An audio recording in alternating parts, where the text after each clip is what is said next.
তুতান এখন ডিনার করছে, রাতের ডিনার। তবে আজকে অনেক লেট হয়ে গেল, অনেক, এত লেটে খাই না। এই যে মাংস, রুটি।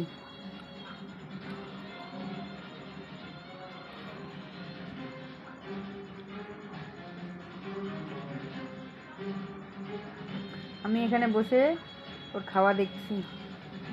আমি এখন হাত পা ধুবো, জামা কাপড় ছাড়বো, গোপাল শোয়াবো, গোপাল শয়ন দিব, সেবা দিব, অনেক কাজ আছে, দুধ গরম করব।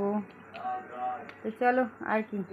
আর ওদিকে ওর বাবা মহাভারত দেখছে, বাবানের বাবা মহাভারত দেখছে, তুতানের বাবা মহাভারত দেখছে, আর বাবার মোবাইল ঘাটছে শুয়ে শুয়ে।